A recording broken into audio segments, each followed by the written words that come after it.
Salut à tous, bienvenue dans l'encre. Je vous propose aujourd'hui de danser un tango avec moi. Eh oui, un tango down.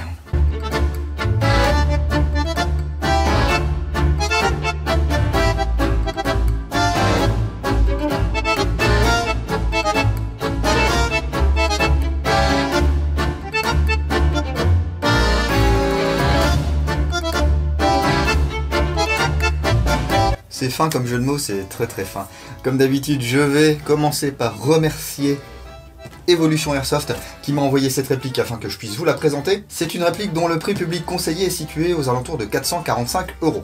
Alors Tango Down, ça vous parle peut-être pas, c'est une compagnie qui propose du custom, que ce soit sur du PA ou de l'arme longue. Il s'agit effectivement d'une compagnie américaine qui bosse sur de vraies armes. Ils sont situés à Tucson en Arizona et Evolution Airsoft a la licence Tango Down. Alors Tango Down, le nom, ça vous dit peut-être quelque chose. Il s'agit d'un code utilisé par certaines équipes antiterroristes pour dire qu'une cible a été abattue. Target ou terroriste down, tango en alphabet international, tango down, cible couchée. Voilà, ça y est, j'ai fini. Elle est livrée dans une boîte à l'effigie de Tango Down, Enhanced Combat Rifle, le CR. Il va y avoir deux types de CR, le CR4 et le CR5. Aujourd'hui, je vous propose de découvrir le CR4. Ouvrons la boîte sans plus attendre. Alors, on va déjà trouver le manuel d'utilisation ici, enfin la notice d'emploi en français, condition sine qua non.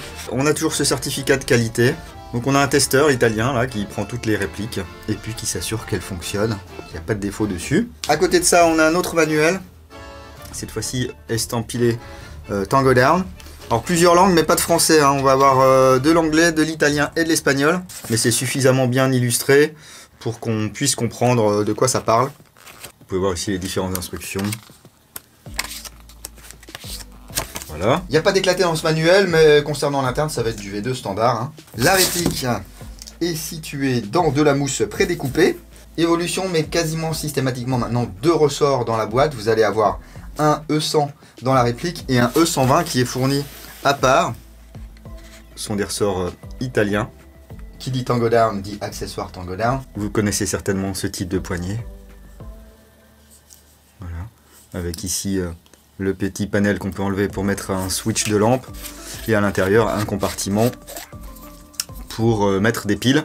Compartiment semi-étanche parce qu'on a un joint torique ici sur le bouchon. Alors je dis semi-étanche parce que je suppose que si vous l'immergez sous 50 mètres de flotte, ça va pas bien fonctionner, hein. Ensuite on a deux couvre-rails. Hop, pareil, donc Tango Down. Alors vous me direz, mais ça ressemble à des pièces de HK et tout. Moi je crois que HK fait faire ses grippes et ses protège-rails par Tango Down, ou alors ils s'en sont librement inspirés. Mais c'est vrai que ça ressemble beaucoup. On a une clé Allen. Voilà, on verra peut-être plus tard à quoi elle sert. Et un chargeur en plastique. Voilà. Également marqué Tango Down. C'est un chargeur mid-cap, il existe en high-cap celui-ci, mais là dans la boîte, c'est un mid-cap de 130 billes. Vous voyez ici, on a un joint. Pas de tige de nettoyage et de débourrage, pas de batterie, pas de billes, pas de goodies, mais la réplique du CR4 qu'on va détailler tout de suite. Hop là, et oui, encore un AR15 like. Je vous avais prévenu, hein, c'est ce qui se vend. Donc les fabricants en proposent en masse, avec des looks qui changent plus ou moins selon les modèles. Moi j'aime à peu près bien ce que fait Tango Down dans la vraie vie, donc je me suis dit que peut-être que j'aimerais bien ce que fait Tango Down au niveau de l'airsoft. Vous avez peut-être tiqué sur le prix en début de vidéo, je vous ai dit, prix public conseillé 445 €, c'est pas donné. Dans un premier temps, on a effectivement cette licence. Et dans un second temps, il s'agit d'une réplique de la gamme Hardcore Series de chez Evolution, qui est censé être vraiment le haut de gamme, hein, le plus cher des répliques Evolution Airsoft. Ici on a le canon long, le CR4, le CR5 dispose d'un canon un petit peu plus court. Cette réplique est constituée en grande majorité d'alliages. Le corps est en métal, anodisé, donc receveur inférieur, supérieur. On peut voir tous les marquages ici officiels de chez Tango Down. Donc, ici sur le receveur, le CR4. Le numéro de série qui est unique, donc ici la numéro 127. Ici également le marquage avec le petit drapeau américain.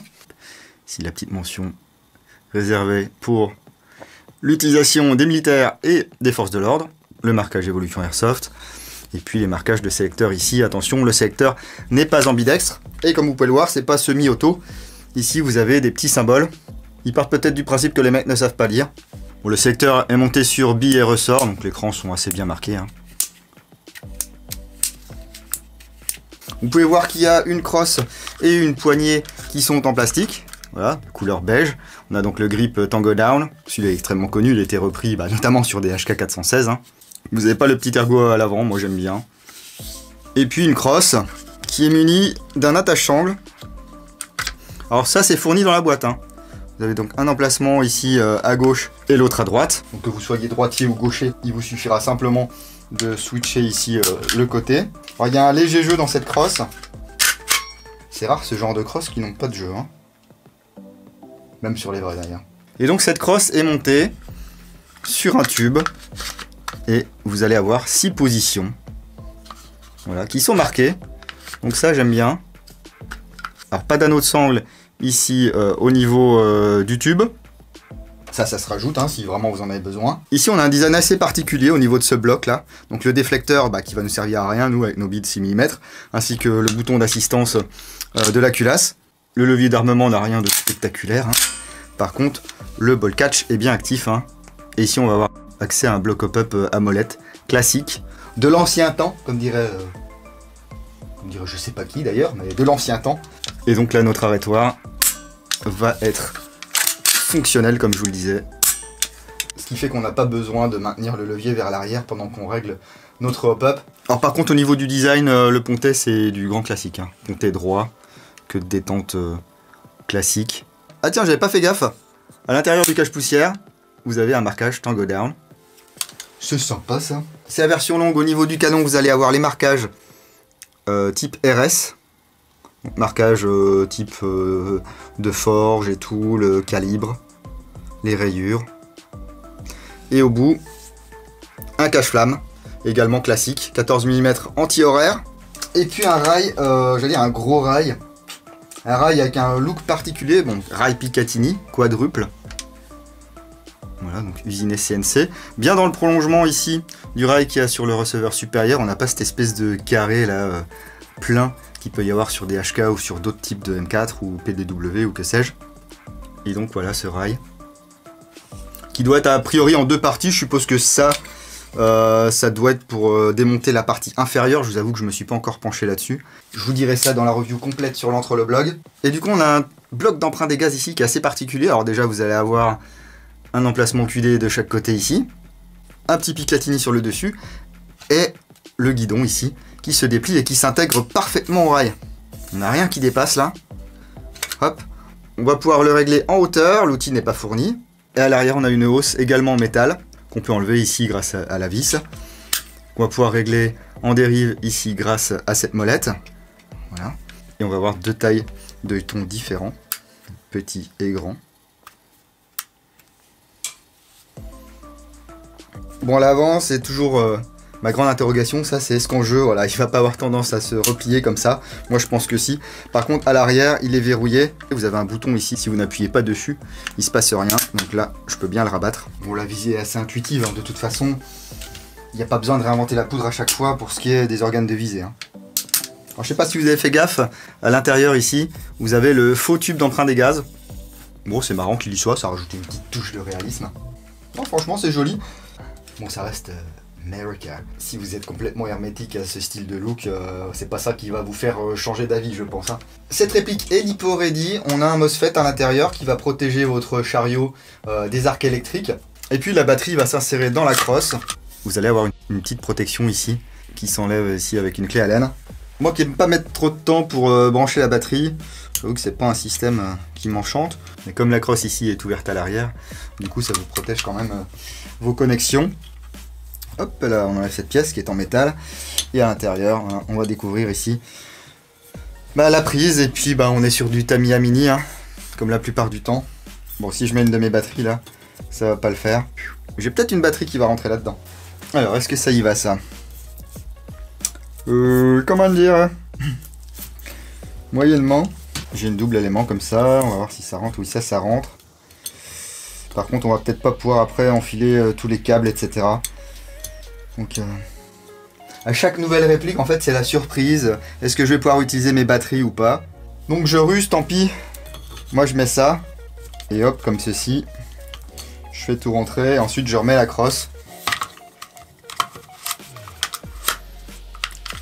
De toute façon, comme je suis jamais rentré au maximum, eh bien on ne voit pas ici ma batterie qui dépasse. Et puis bah, niveau flotte, à moins que ça tombe vraiment dedans, je devrais pas avoir de soucis.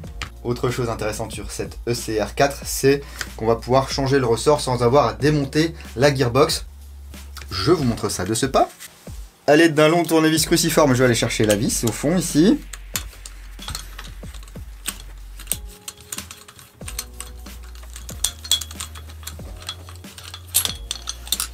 Là, vous voyez, le tube vient.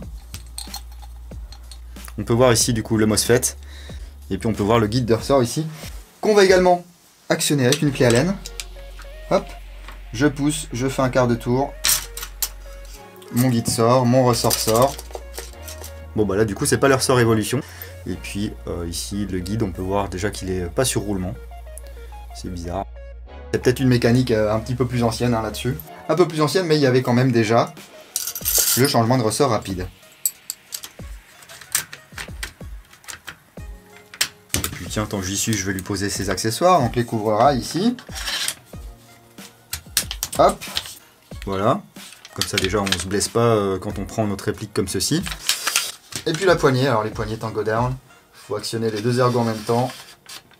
Et voilà le look de cette ECR4 Evolution Airsoft sous licence Tango Down. Le petit chargeur. Vous voyez, c'est un look assez particulier. Si on n'aime pas, on n'aime pas. Hein. Je ne force pas à acheter ce genre de réplique, les gars.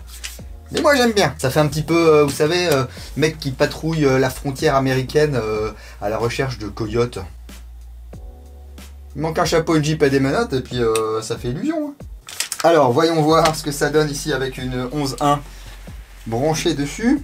Ici, je suis en safe, on est d'accord. Semi.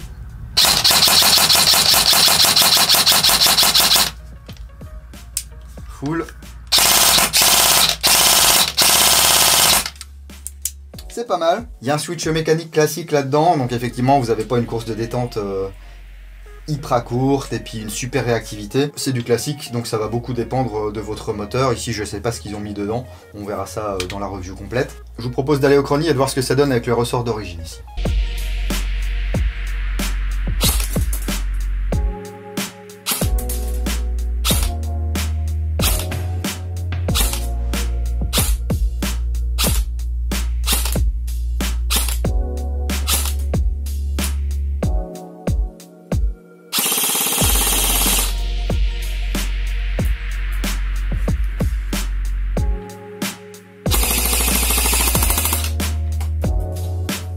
Bah écoutez, c'est pas mal, là, avec le ressort d'origine, on est dans les 330 fps.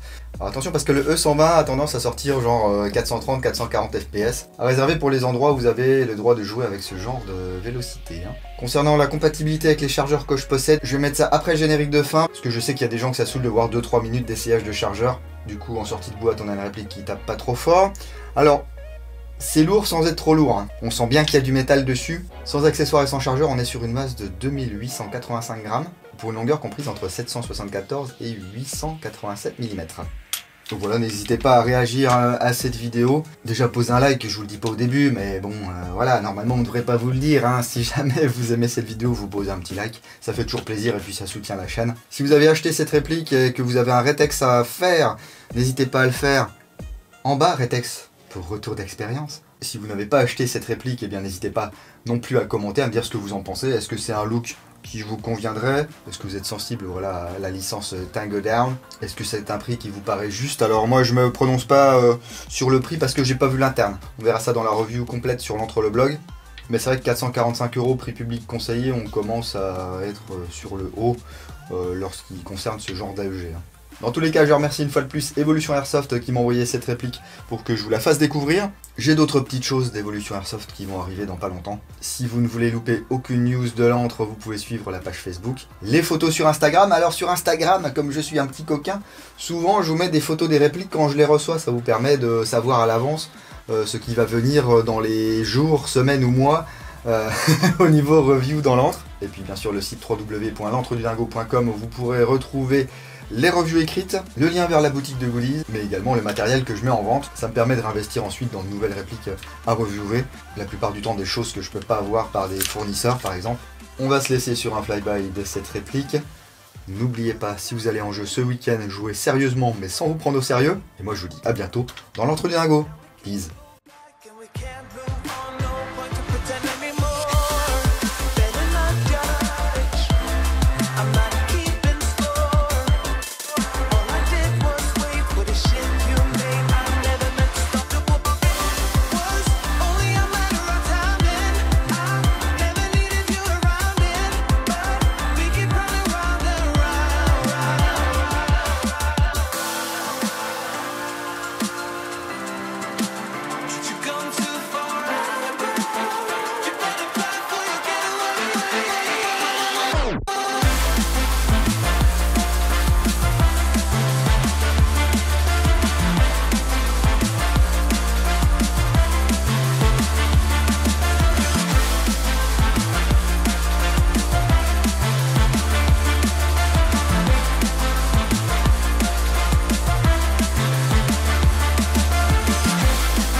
J'ai ici quelques marques qui sont en ma possession, j'ai pas toutes les marques non plus qui existent.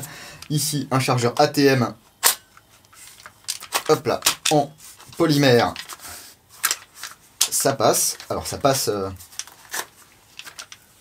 c'est un petit peu serré, hein. Un chargeur QRS de chez VFC, ça ne passe pas. Un chargeur CA, ça passe. Un chargeur Amoeba, ça passe. Un chargeur Airsoft System, ça passe, tant mieux. Un petit chargeur Revolt Army mid-cap, ça passe. Un chargeur GG, ça passe même très bien. Un chargeur OPS, ça passe également très bien. Et un chargeur VFC iCap en métal, ça passe.